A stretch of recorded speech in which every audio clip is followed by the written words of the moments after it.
Shalom, selamat pagi anak-anak. Hari ini kita akan belajar lagi tentang materi PKN di tema 4 yang bertema globalisasi. Dan kita kali ini akan mempelajari di dalamnya mengenai keberagaman ekonomi di masyarakat. Jika kalian perhatikan lingkungan yang ada di sekitarmu, tentunya kalian mudah sekali menemukan adanya keberagaman.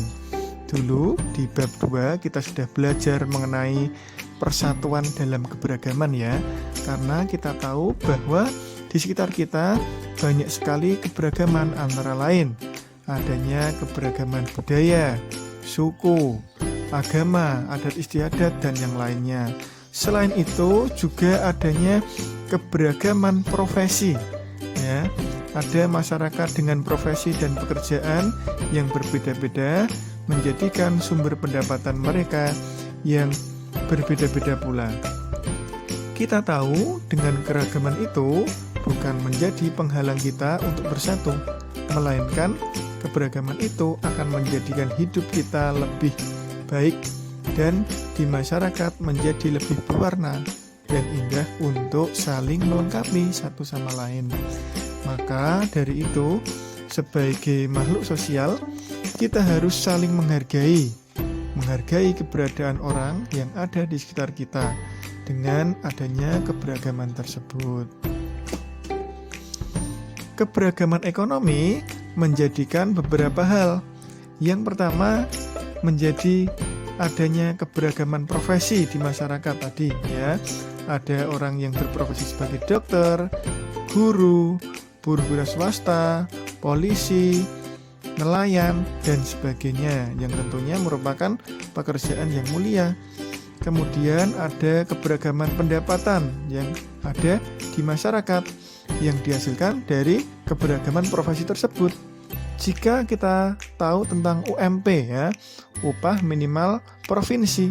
Nah, itu disesuaikan dengan pengeluaran dan juga pendapatan hidup di suatu tempat. Misalnya, kita yang ada tinggal di Kudus tentunya memiliki upah minimal yang berbeda dengan orang yang tinggal di Jakarta misalnya, karena disesuaikan dengan pengeluaran dan pendapatan minimal yang boleh didapatkan oleh orang. Keberagaman pendapatan tersebut tentunya akan menjadikan adanya keberagaman tingkat kesejahteraan. Ada yang baik, ada yang tinggi, dan juga ada yang kurang.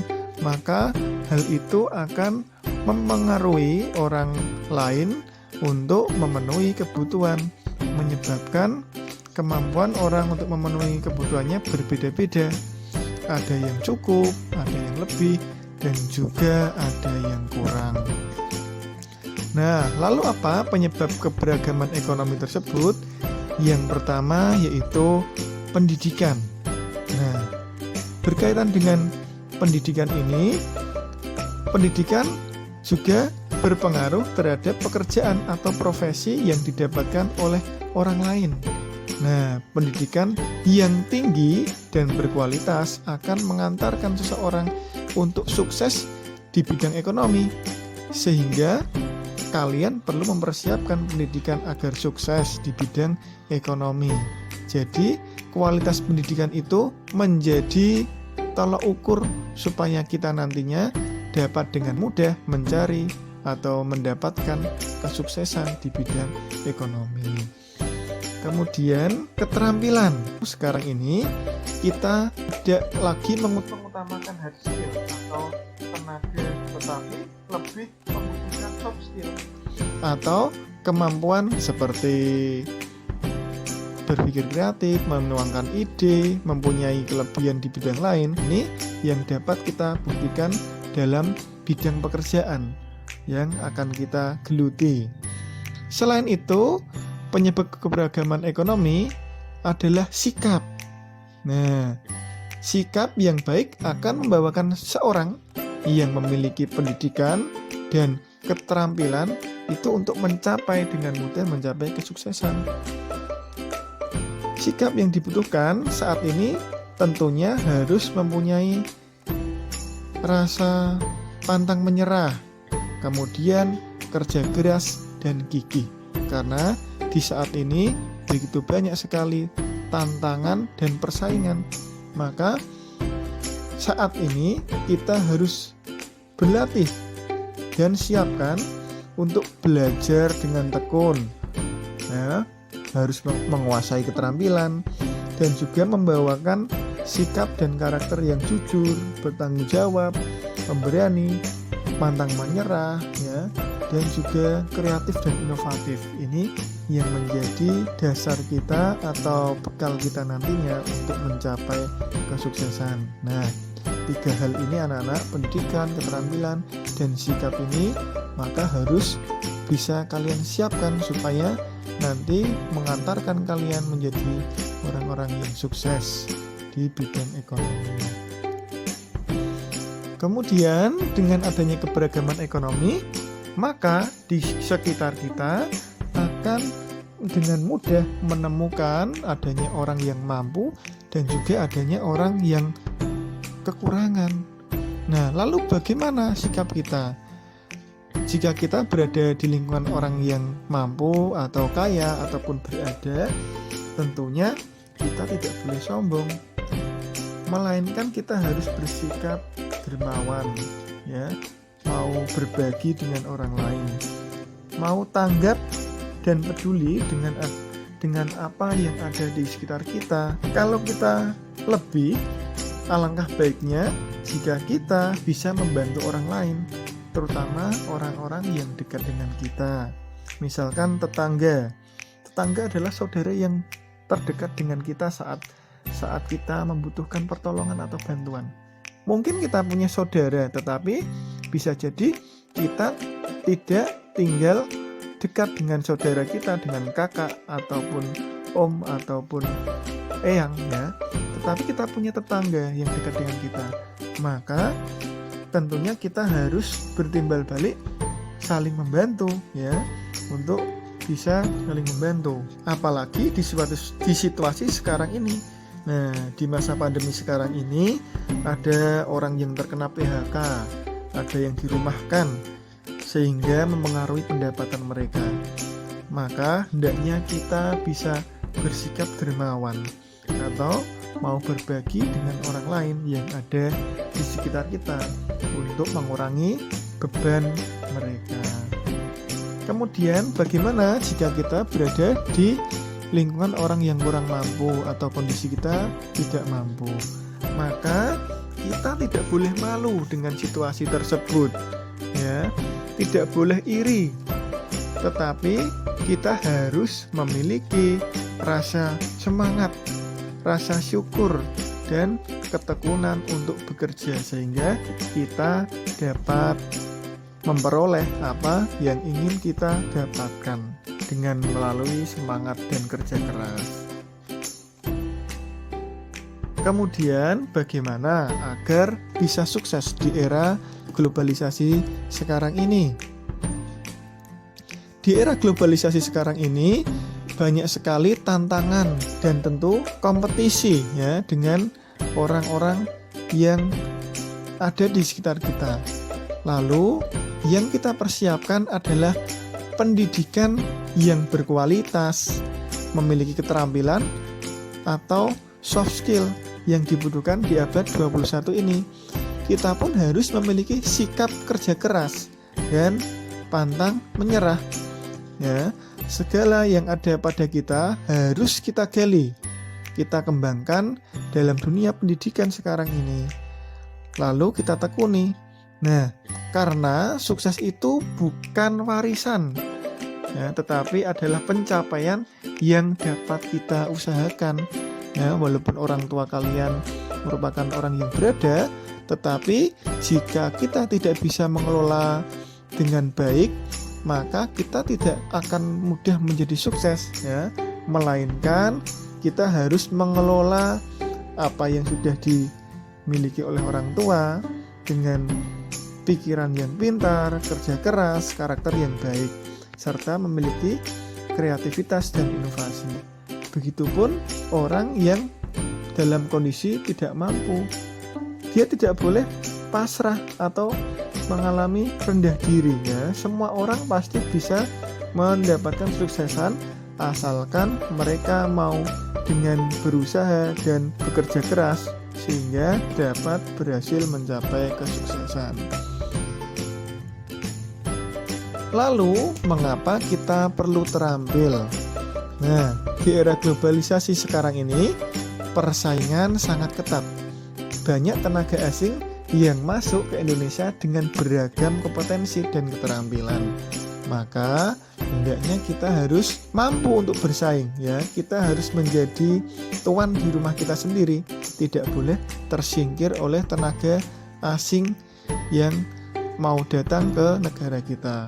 Oleh karena itu, kita harus memiliki keterampilan yang baik, menguasai keterampilan yang baik sehingga menjadikan nilai lebih bagi diri kita. Di dalam suatu pekerjaan, tentunya orang yang memiliki kemampuan atau keterampilan yang lebih akan lebih diutamakan untuk bisa diterima dibandingkan orang lain yang kurang memiliki keterampilan.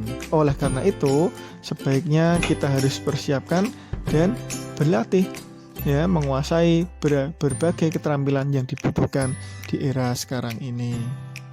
Globalisasi juga membawa pengaruh besar bagi kehidupan manusia. Maka kita perlu memahami dampaknya.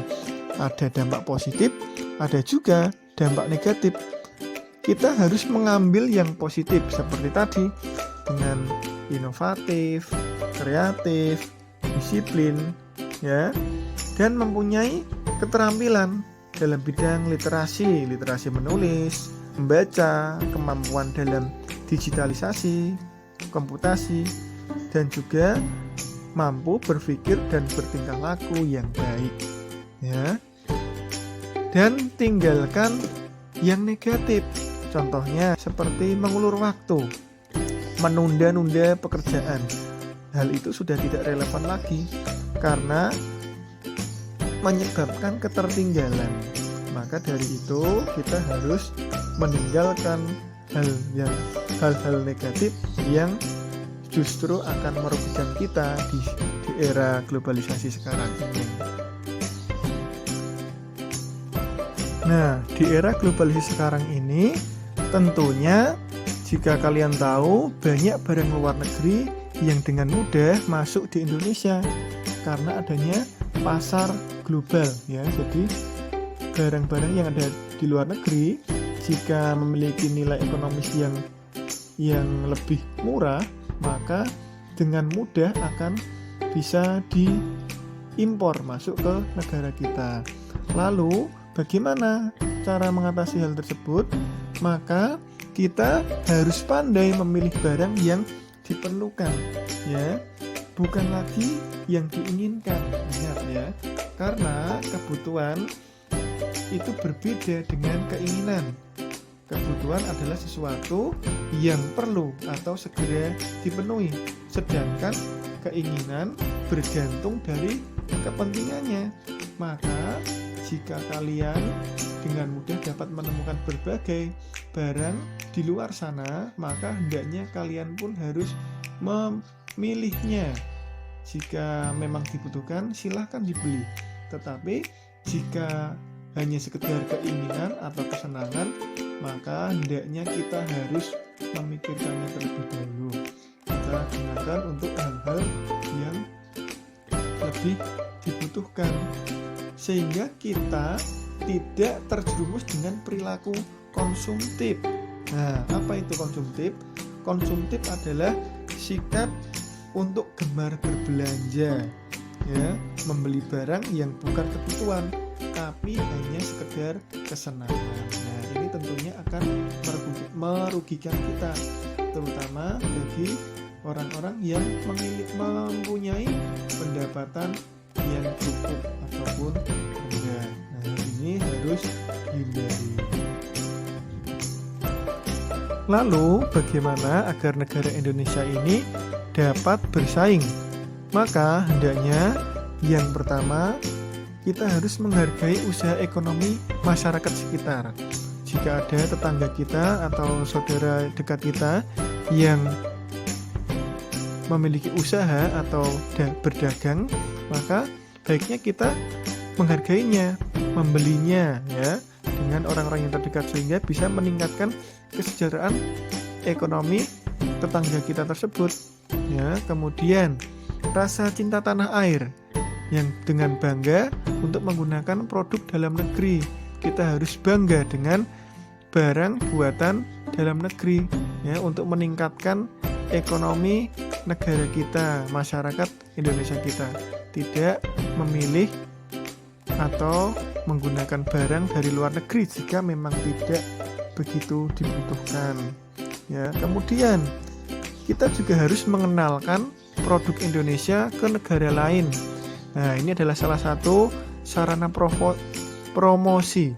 Ya, jika kita belajar IPS kemarin tentang adanya pameran, ya, pameran budaya, pameran ekonomi. Nah, ini salah satunya adalah untuk mengenalkan produk Indonesia ke negara lain supaya justru kita mampu menjual hasil produk kita ke negara lain sehingga bisa meningkatkan tingkat ekonomi negara kita.